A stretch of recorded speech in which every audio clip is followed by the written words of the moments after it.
Good morning. This week I have a very interesting report from a recent wine seminar I've just attended. There will be, without a doubt, more of these seminars in the future because the American vintner is now producing many fine wines that are comparing very favorably to the European wines. Of course, the dollar sign was a very important factor that was necessary to take into consideration after the quality of the wine was compared. The report of this seminar, I hope, will answer many questions that have been asked of me concerning the comparison of American wines with those of Europe. As I have said many times before, the final test of the wines of the two continents rests in your taste, not in the findings of the experts. Also, it must be understood that the evaluation of these wines was between the regional bottlings of France and Germany and those of America. The wines of the greater chateaux and estates of France and Germany were not shown. If they had been, there would have been no competition whatsoever. This would be similar to comparing the quality of filet mignon to chuck steak. The underlying purpose of this seminar was to test the California and other American wines with the regional bottlings of Europe. Although there are many American vintners and wine drinkers who will not agree with me, there are absolutely no wines produced in this country that can begin to compare with those of the great chateaux and estates of France and Germany, and I doubt if I will live to see the day when they'll ever come close, even though our viniculture has greatly improved in the past few years. It was no great surprise to me that the wines of Louis Martini received very favorable comments at this seminar. I have always rated very highly the wines of Louis Martini, especially the Cabernet Sauvignon and the Pinot Noir. These two wines were rated very high in color, bouquet, and body in comparison with some of the very fine wines of Saint-Julien of France. The Pinot Noir of this California vintner, although lacking somewhat in body, gained high praise for its color and bouquet.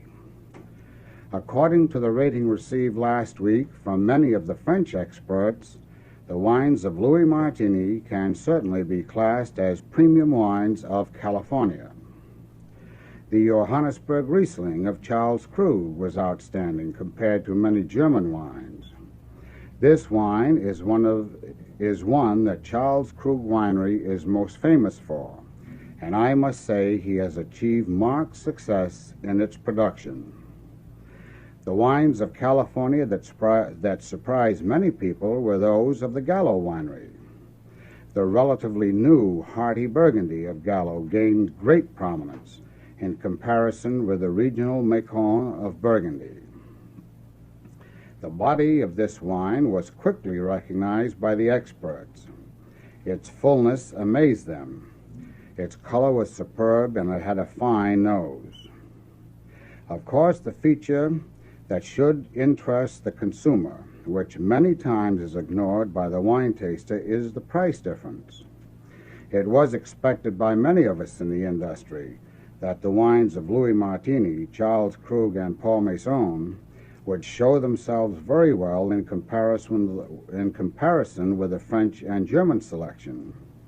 But as was pointed out by the European vintners, many fine chateau and estate bottle wines are imported into this country that carry the same or lesser price tag than the better wines of these three vineyards.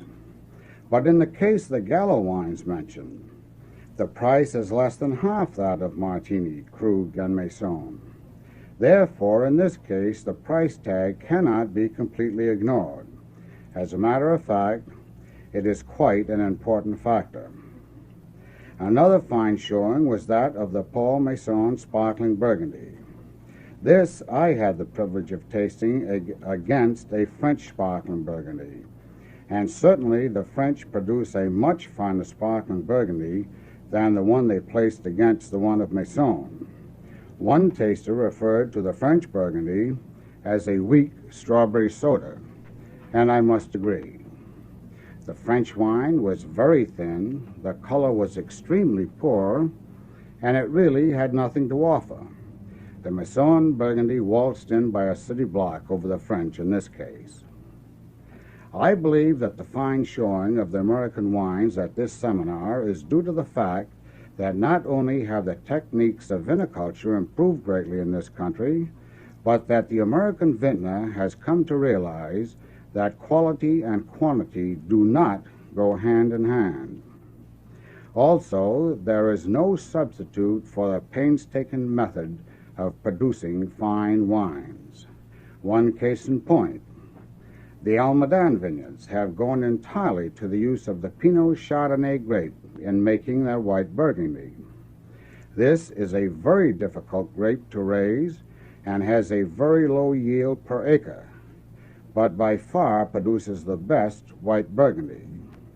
As soon as these young vines of the Almaden vineyard begin to yield more plentifully, my prediction is that they will produce a Pinot Chardonnay that will compare favorably with many of the French white Burgundies. Have a pleasant weekend, and thank you.